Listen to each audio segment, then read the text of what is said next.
Bahkan dalam Lukas 2 ayat 47 dikatakan dia dikagumi kecerdasannya. Masih kecil loh, tapi bisa bijak. Masih kecil penuh dengan hikmat.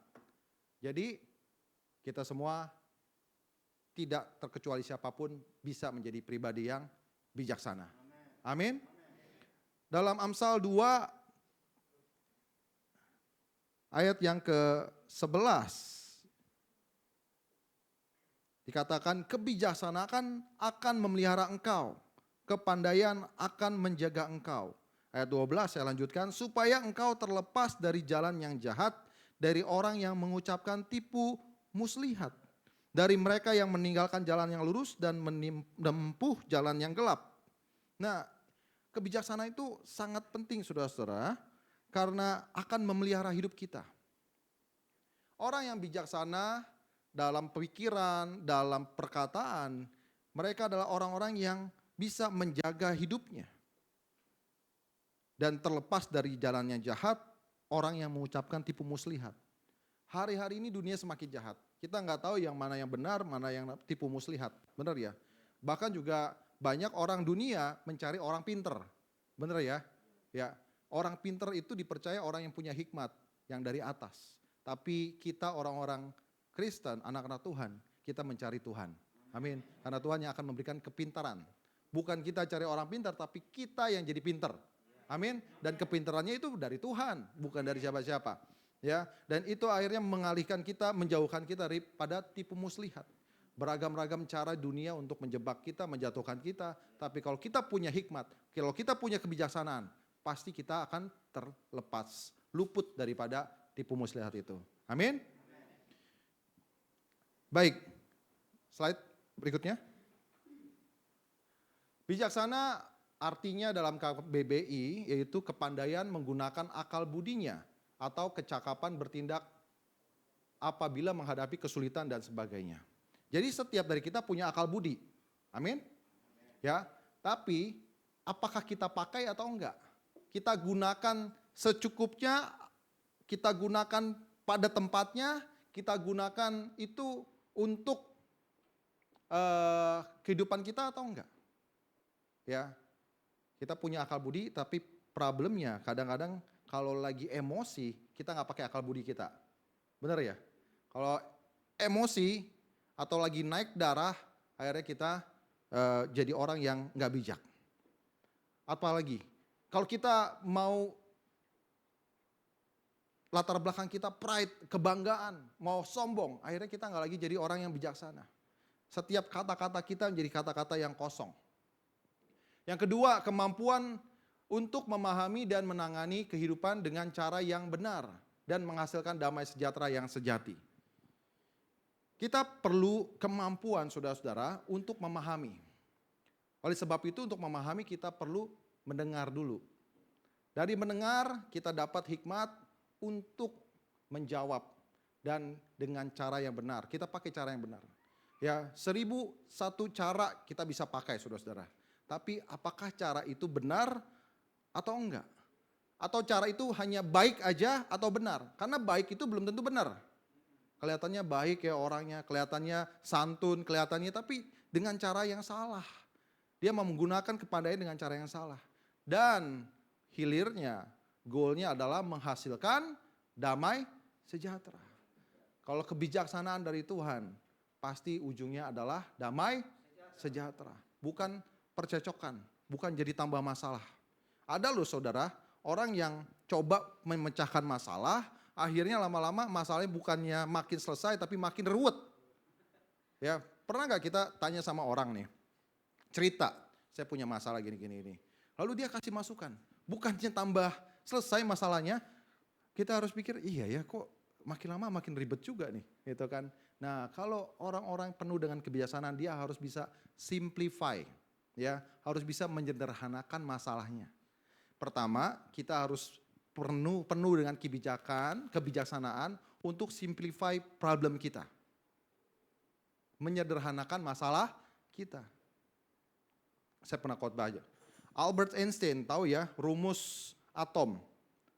E sama dengan mc kuadrat. Betul? Itu dari berapa baris ya? 3 baris. Dan akhirnya disimpulkan E sama dengan MC kuadrat. Ya, begitu juga dengan orang yang bijaksana, orang yang penuh hikmat, dia harusnya bisa merangkai masalah menjadi lebih kecil, lebih simpel, bukan menjadi makin sulit dan akhirnya tidak bisa diselesaikan.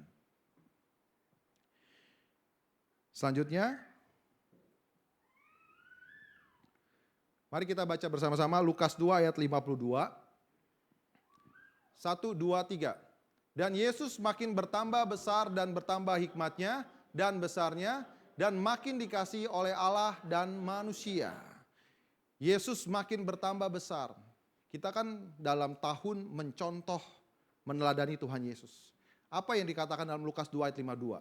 Yesus semakin bertambah besar. Bukan hanya fisiknya saja, bukan hanya badannya saja, tapi juga dia bertambah hikmatnya. Jadi hikmat itu bisa bertambah.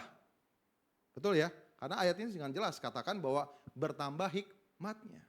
Nah, bagaimana cara kita menambah hikmat? Nanti kita akan bahas satu persatu.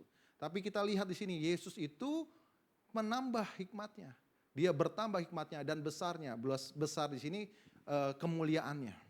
Ya. Dan semakin dikasihi oleh Allah dan manusia. Nah, di sini juga kita bisa melihat bahwa seorang manusia sebaiknya bertumbuh dengan 3 aspek. Yaitu makin bertambah badannya, makan apalagi bertambah hikmatnya, jiwanya, ya, dan juga bertambah spiritualnya, rohnya. Ya, jangan sampai kita hanya nambahin fisik kita aja, makan yang banyak, tapi nggak diimbangi dengan aspek yang lain. Ya, nanti lama-lama badannya akan jadi makin besar, tapi otaknya, ya, saya nggak ngomong ya, itu Bapak ya. Ya, otaknya tidak semakin bertambah, maksudnya hikmatnya maksud saya. Ya, kita harus isi perut juga, isi pikiran kita juga, dan isi spirit kita juga. Amin.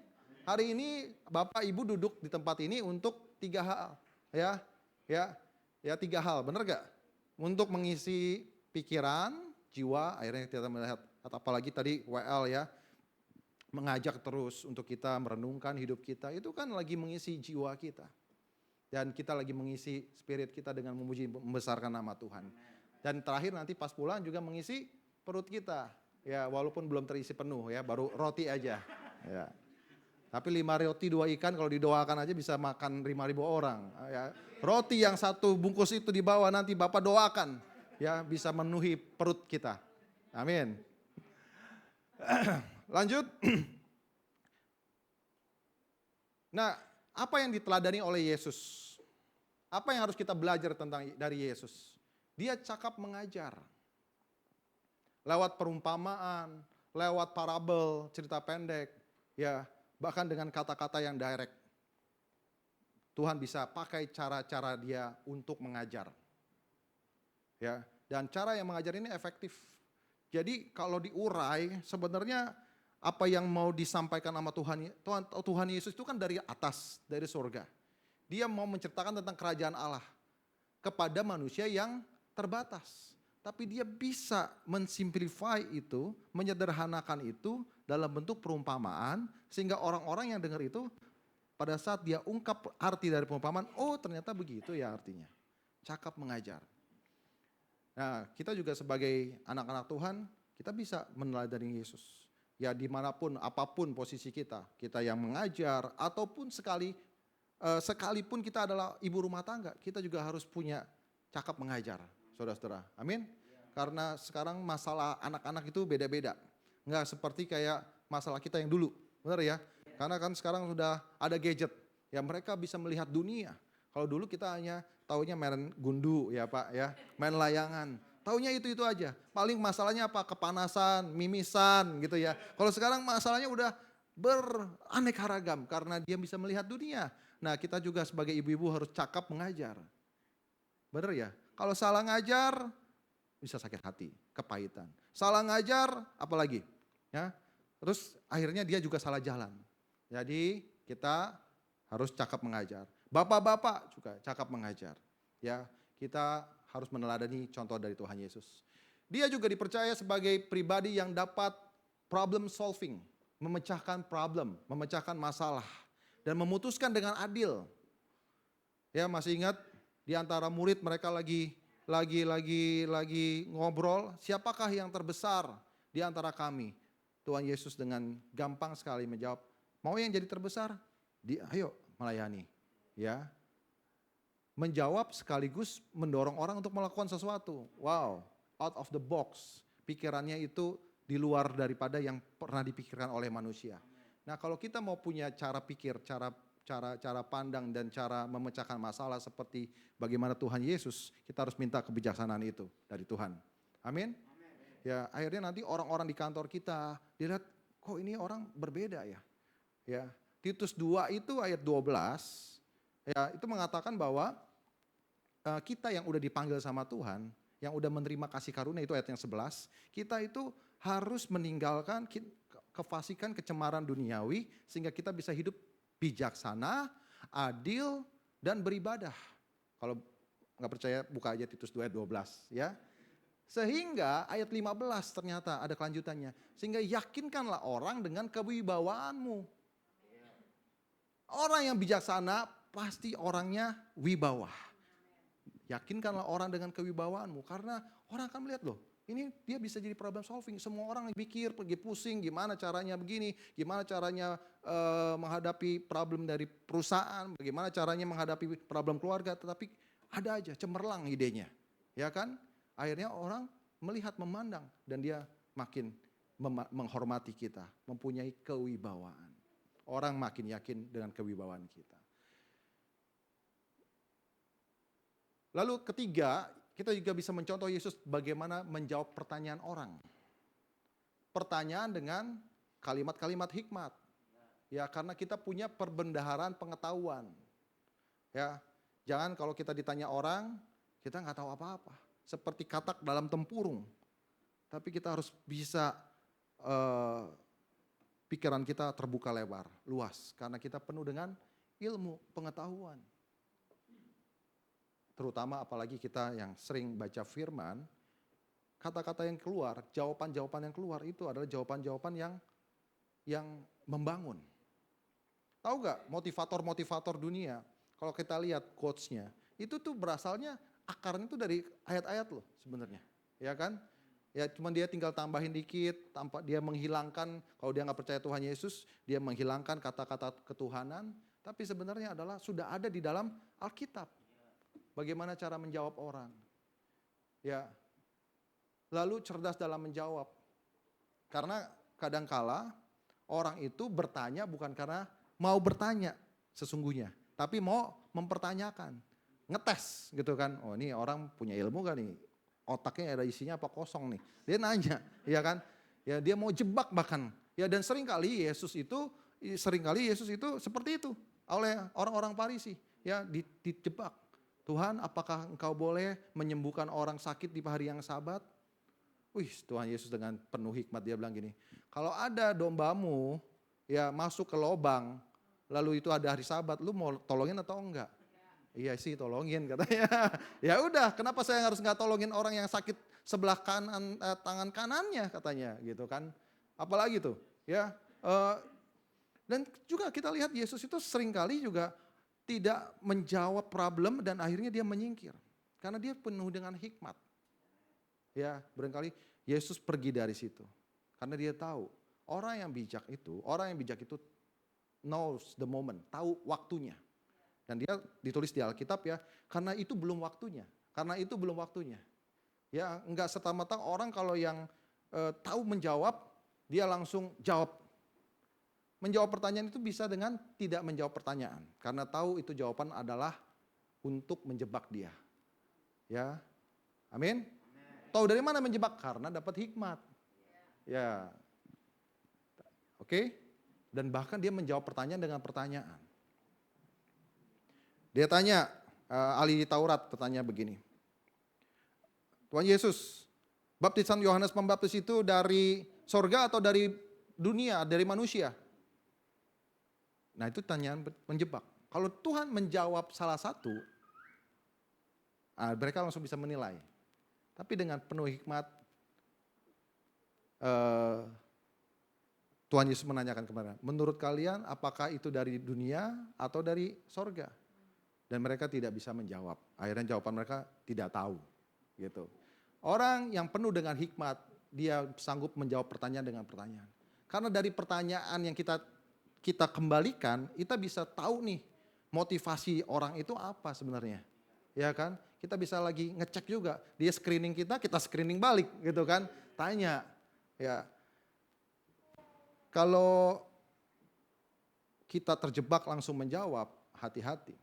Ya, makanya harus teladani Yesus dengan 3 hal ini. Oke, next. Kenapa penting mempunyai hikmat? Penting menjadi bijaksana. Yang pertama, membantu kita membuat right decision, keputusan yang tepat. Saudara dan saya, kita adalah produk dari keputusan-keputusan yang diambil dari sebelumnya. Baik itu dari kita sendiri, dari istri kita, dari suami kita, dari orang tua kita. Ya, waktu pacaran orang tua kita berpacaran, saya pilih dia. Akhirnya jadilah kita kan. Ya, kalau enggak nanti bukanya jadinya beda lagi. Ya kan, karena pasangannya beda. Betul enggak? Ya itu adalah hasil keputusan-keputusan. Apalagi, ya. Mungkin kita sekarang lagi punya masalah yang begitu besar. Bisa jadi karena keputusan yang salah. Mungkin kita sedang menikmati berkat dari Tuhan. Bisa jadi karena keputusan-keputusan yang sesuai dengan jalannya Tuhan. Dalam Amsal 2 ayat yang ke-11 tadi ya. Maksud saya bukan. Amsal 3 ayat 21. Hai anakku, janganlah pertimbangan dan kebijaksanaan itu menjauh dari matamu. Peliharalah itu, maka ayat 22, itu akan menjadi kehidupan bagi jiwamu dan perhiasan bagi lehermu. Maka ayat 23, Amsal 3:23, maka engkau akan berjalan di jalanmu dengan aman dan kakimu tidak akan terantuk. Ayat 24, jika engkau berbaring, engkau enggak akan syok, terkejut, tetapi engkau akan berbaring dan tidur dengan nyenyak. Kalau tidur kita enggak nyenyak, maybe karena keputusan kita yang salah. Misalnya berbaring, tiba-tiba kaget, terkejut. Ya itu loh, karena kita enggak memelihara kebijaksanaan. Makanya ayat ini berkata, hai anakku, janganlah pertimbangan dan kebijaksanaan itu menjauh daripada matamu. Supaya pada saat kita berjalan, jalan kita aman. Pada saat kita lagi jalan, kaki kita tidak terantuk.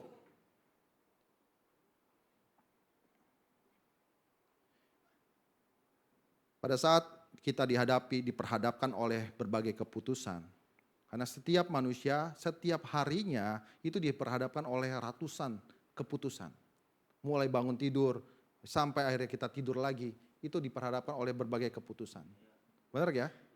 Nah makanya jangan sampai salah membuat keputusan. Mulai hari ini, keluar dari pintu ini, kalau ada satu keputusan yang harus diambil, pikir lagi. Oke? Jangan langsung bablas saja. Ini gitu. Minta hikmat dari Tuhan dulu. Ya, jangan-jangan kita sedang lagi salah ambil keputusan. Makanya minta hikmat dari Tuhan. Penting juga yang kedua, supaya kita mengerti manakah yang kehendak Tuhan. Yang kedua. Kenapa harus penting memahami kehendak Tuhan? Karena hidup kita itu kalau dituntun sama Tuhan rasanya easy, gampang. Jalannya tuh melangkahnya tuh dengan pede, dengan juga yakin, dengan apalagi dengan mudah. Tapi kalau nggak sesuai dengan kehendak Tuhan, akhirnya drag down, akhirnya kita jadi kayak sulit gitu. Kok kayaknya lelah banget ya, kok masalah belum selesai, kok masih ada lagi masalah-masalah ya. Maybe kita lagi sedang berjalan di luar kehendak Tuhan. Seperti tadi katakan, di jalan kita lagi nggak aman. Karena kita off road nih saudara-saudara, bukan on the road. Bukan di jalan yang mulus, di jalan yang tol. Tapi kita lagi di jalan yang berbatu-batu, berpasir-pasir. Ya kalau nyetir mobil, kalau misalnya jalannya udah keluar daripada jalan yang mulus, jalan yang seperti semestinya, itu kan berat banget ya. Kanan, mau belok kanan susah, belok kiri susah, ya. Kalau misalnya balapan sirkuit juga sama ya, kalau udah keluar dari sirkuit itu, dari tracknya, itu akan sulit. Tapi tetap balik lagi, cuman sulit. Nah, supaya kita memahami mana kehendak Tuhan, supaya langkah hidup kita nggak semakin berat, maka kita perlu kebijaksanaan. Selanjutnya, 3, membantu kita menghindari kebodohan. Nah, lawan daripada kebijaksanaan adalah kebodohan. Tuhan Yesus ada punya perumpamaan apa? Berapa wanita bodoh? 5 wanita bodoh dan 5 wanita bijaksana.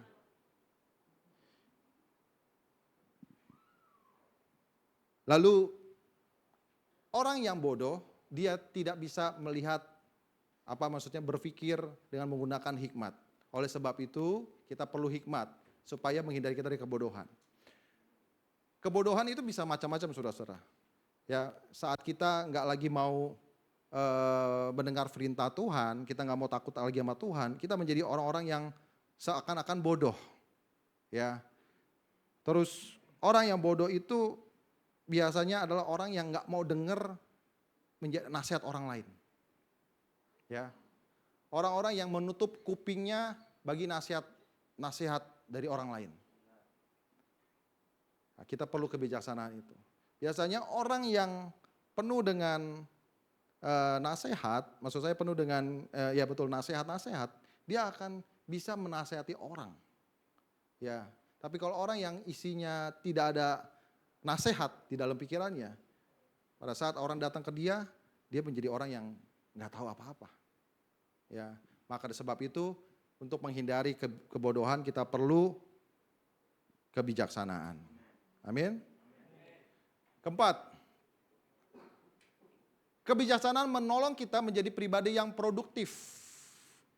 Tadi saya sampaikan ya, kalau di perusahaan kita jadi orang yang produktif, di keluarga kita juga bisa jadi orang yang produktif, di sekolah kita juga jadi orang yang produktif. Karena orang yang bijaksana, dia adalah orang-orang yang penuh dengan inovasi. Ya, dia punya inovasi. Bagaimana Tuhan Yesus menjawab pertanyaan orang-orang Farisi itu kan inovasi, belum pernah dipikirkan sebelumnya. Bagaimana orang yang produktif itu adalah orang-orang yang punya inisiatif. Saudara-saudara. Jadi bijaksanaan penting supaya Bapak, Ibu, Saudara sekalian kita semua menjadi orang-orang yang produktif dimanapun kita berada. Ya. Bagaimana kalau kita lihat kembali cerita tentang Daniel, betul ya? Dia dapat hikmat kebijaksanaan dari Tuhan. 10 kali lipat lebih produktif dibanding yang lain. Betul ya? Bagaimana Yusuf juga diberikan hikmat. Daniel dalam membaca tulisan-tulisan. Sehingga menjadi orang-orang yang produktif. Siapa yang mau naik jabatannya? Ya, siapa yang mau diberkati? Menjadi produktif. Cara produktif adalah minta hikmat dari Tuhan. Amin. Ya. Next, gimana caranya kita menjadi orang yang bijaksana? Yang pertama, singadalawan. Enggak ada yang lain. Misalnya. Berdoa meminta kepada Tuhan. Ya, berdoa meminta kepada Tuhan. Tetapi saya ada lain ya. Asli gitu ya Pak ya. Tetapi apabila di antara kamu ada yang kekurangan hikmat, mintalah kepada Allah yang memberikannya kepada semua orang dengan murah hati. Jadi hikmat itu minta. Salomo pada saat dia diangkat jadi raja, dia juga minta sama Tuhan. Just ask him. Cuma minta sama Tuhan. Yang pertama ya. Tapi minta bukan cuma sembarang minta. Ayat yang kedua dikatakan apa? Minta ayat ke-5 juga sama ya. Memintanya dengan iman. Hendaklah ia memintakannya kepada Allah. Ayat yang ke-6. Hendaklah ia memintanya di dalam iman. Percaya, yakin sungguh bahwa kita dapat dari Tuhan. Dan sama sekali jangan ada orang yang Apa tuh? Sama sekali jangan bimbang, sebab orang yang bimbang sama dengan gelombang laut yang diombang-ambingkan diombang-ambingkan kian kemari oleh angin. Artinya saudara-saudara, kalau pada saat kita minta sama Tuhan, kita sungguh-sungguh yakin bahwa Tuhan berikan kepada kita. Ya, hikmat itu, berdoa. Hikmat itu bisa seperti ini. Setiap hari kita minta hikmat sama Tuhan. Akhirnya setiap langkah hidup kita, setiap jalan hidup kita, perkataan-perkataan kita penuh dengan hikmat. Atau juga bisa pada saat kita lagi menghadapi persoalan, keputusan, kita minta hikmat dulu dari Tuhan. Berdoa maksud saya. So, habis ini, pulang dari sini, pada saat kita harus memutuskan sesuatu, caranya apa? Berdoa, minta sama Tuhan. Dan yakin bahwa Tuhan yang akan memberikan kebijaksanaan kepada kita. Kedua, mendengar firman dan melakukannya. Dalam Matius 7 ayat 24 mengatakan, setiap orang yang mendengar perkataanku dan melakukannya, ia sama dengan orang yang bijaksana, mendirikan rumahnya di atas batu. Setiap orang yang mendengar dan melakukan. Bukan hanya mendengar, tapi juga melakukan. Sama dengan orang yang bijaksana. Memang ini perumpamaan, dua macam dasar ya yang Tuhan kasih kepada murid-muridnya. Lalu Tuhan berkata bahwa orang yang mendirikan rumah di atas batu adalah orang yang bijaksana. Karena orang tersebut mendengar perkataanku dan melakukannya. Gimana Pak ceritanya dari mendengar firman Tuhan dan melakukannya, saya bisa dapat hikmat kebijaksanaan itu. Yang pertama, percaya bahwa kata-kata di sini, kalimat di buku ini bukanlah kalimat biasa. Karena ini diilhamkan oleh Roh Kudus. Dan penulis-penulisnya juga bukan penulis yang biasa. Maka di sini ada kata-kata yang positif yang membangun. Kata-kata hikmat yang dari atas. Ada yang terimplisit, ada yang eksplisit. Maksud saya ada yang langsung bisa jelas ya. Jangan kamu khawatir, itu jelas. Ya, ada jalan yang disangka orang lurus tapi datang ujungnya mendatangkan maut. Itu juga jelas kata-katanya. Tapi Pak, gimana kalau misalnya di dalam Tawarik ya memperanakan, Obed memperanakan Isai, Isai memperanakan Daud. Nah itu gimana ceritanya? Kok bisa memberikan hikmat kepada kita? Oke, hikmat itu ada yang langsung, gampang kita cerna, sekali gali langsung dapat. Tapi ada juga yang perlu digali berulang kali, lebih dalam lagi. Sehingga kita bisa temukan, oh ternyata itu ya maksudnya. Oh ternyata kenapa harus ada Obed, ada Boas, ada Isai, akhirnya ada Daud. Oh ternyata ini runutannya. Oh ada hubungan sama Rut. Ya itu yang saya bilang, hikmat yang perlu digali lagi. Ya, histori sejarah itu sangat penting supaya kita tahu runutannya. Hulu ke hilirnya. Betul ya? Ya. Lalu melakukan firman, mendengar firman dan melakukannya. Saat kita mendengar firman dan kita melakukannya, setiap hari kita tuh exercise. Betul ya? Ingat film kungfu zaman dulu. Ya, udah bukunya itu udah lecek gitu kan. Kalau kita lihat film Jackie Chan deh ya. Udah wah, dia mau belajar kungfu. Dia buka bukunya. Wah, udah jelek, tapi dia setelah membaca apa yang dilakukan? Dia praktekkan, benar gak? Supaya jago. Kalau cuma hanya baca aja dia gak mulai praktekkan, gimana dia bisa jago, saudara-saudara? Sama pada saat kita baca firman, kita mulai praktekkan. Itu adalah exercise kita setiap hari. Akhirnya jadi apa? Kebiasaan. Kalau gak lupa, saudara-saudara, cuma dengar, habis itu gak lakukan. Lupa dan tidak efektif, tidak dipakai. Next. Jadi bagaimana caranya menjadi bijaksana? Mulailah lakukan bijaksana itu. Keluar dari rumah ini, pintu ini, mulai menjadi bijaksana. Ya, nanti suami istri, kamu mau makan apa? Sebentar ya. Ya, saya coba berpikir. Oh ya ini aja. Ya. Kalau mau marah, oh tunggu dulu. Kita harus pikir dulu. Jangan sampai kita terjebak. Ya jangan sampai kita marah langsung. Ya I think saya rasa keluar dari pintu ini kita harus terima firman dan lakukan, exercising ya, lakukan. Oke, amin? Jangan lupa jurusnya, oke? Ketiga, takut akan Tuhan. Amsal 1 ayat 7, Amsal 9 ayat 10 mengatakan bahwa takut akan Tuhan adalah permulaan pengetahuan. Gini maksudnya saudara-saudara. Meminta kebijaksanaan dari Tuhan, yes. Bagus. Itu dalam doa. Ya, exercising, oke. Tapi kita juga harus iringi dengan takut akan Tuhan. Ya. Kalau tidak, kita akan pakai kebijaksanaan kita, hikmat itu untuk hal-hal yang bukan-bukan. Menghakimi orang, ya, membodohi orang, merasa dirinya lebih tinggi misalnya daripada yang lain. Padahal dalam Yesaya 50:21 berkata, celakalah orang yang menganggap dirinya bijaksana dan pintar. Ya.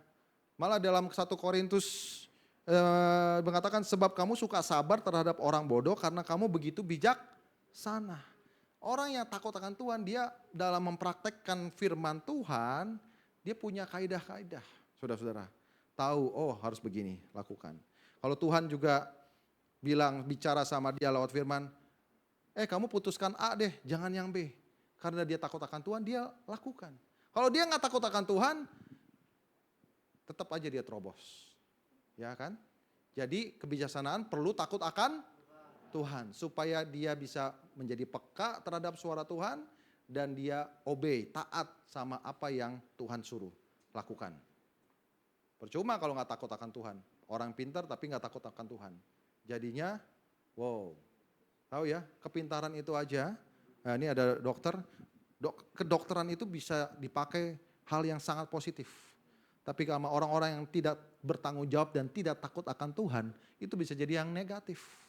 Kebijaksanaan itu tergantung dari orangnya, mau dibawa seperti apa. Makanya perlu fear of God. Amin. Keempat.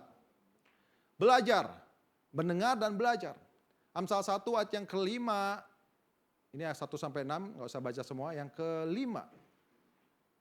Baiklah orang bijak mendengar dan menambah ilmu. Dan baiklah orang yang berpengertian memperoleh bahan pertimbangan.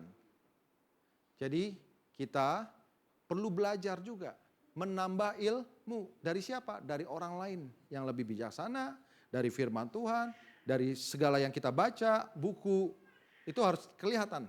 Kalau orang yang bacanya bukunya Kopingho terus ya, komik terus, ya outputnya juga begitu saudara-saudara.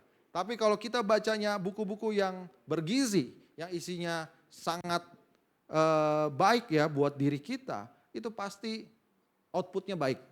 Amin. Mendengar juga kita bisa mendengar nasihat dari orang yang bijaksana. Balik lagi, tergantung kepada dengan siapa kita berkumpul. Ya, kalau kumpulannya ya ngomongnya hanya yang bukan membangun, ya kita jadi orang seperti itu. Tapi kalau orang-orang, makanya saya paling suka, dan saya rasa bisa dipraktekkan, suka sama kumpul waktu saya kecil sama orang yang lebih tua. Ya, anak-anak di sini jangan bermain, bergaul tapi kumpul sama orang yang tua, jadi ngerti lebih dalam. Ya. Kenapa ini?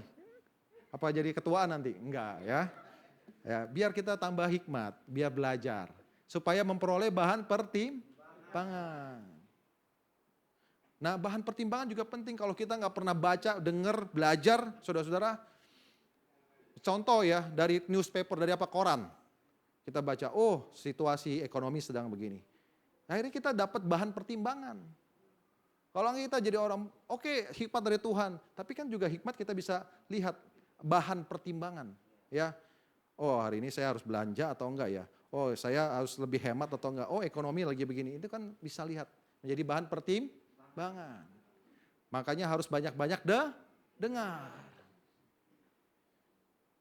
Orang yang bijaksana, dia akan mampu untuk menerima, mendengar, spons, menyerap ya. Karena dia menerima banyak informasi. Tapi kalau misalnya orang yang banyak bicaranya daripada mendengarnya, ya dia hanya keluarkan pembendaharaan kata-kata atau pikiran pengetahuannya itu saja.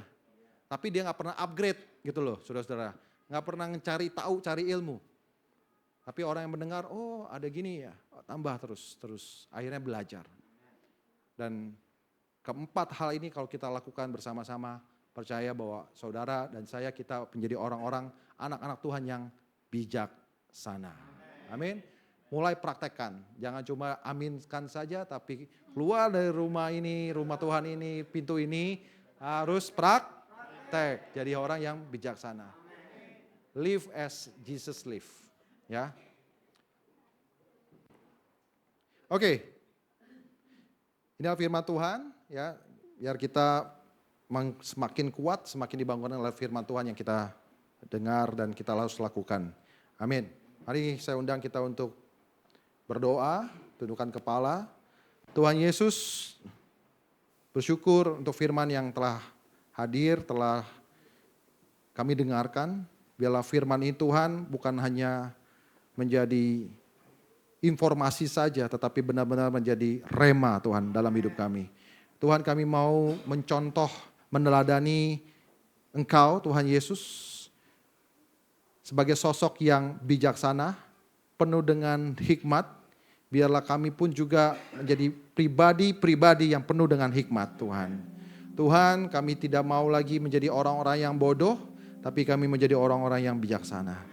Dan kami Tuhan mau meminta langsung daripadamu hikmat itu setiap dari kami Tuhan Kau berikan. Kami percaya juga Tuhan hikmat itu kami pakai Tuhan untuk mendatangkan damai sejahtera. Tuhan untuk memuliakan Tuhan Yesus. Tuhan inilah kami anak-anakmu. Berikanlah kami kebijaksanaan dalam kehidupan kami. Baik dalam perkataan, perbuatan, dalam pikiran kami. Biar kami menjadi anak-anak Tuhan yang cemerlang, yang cerdas, yang penuh dengan pertimbangan dan memutuskan dengan tepat sesuai dengan kehendak Tuhan. Terima kasih Tuhan Yesus. Dalam nama Tuhan Yesus kami berdoa. Haleluya. Amin.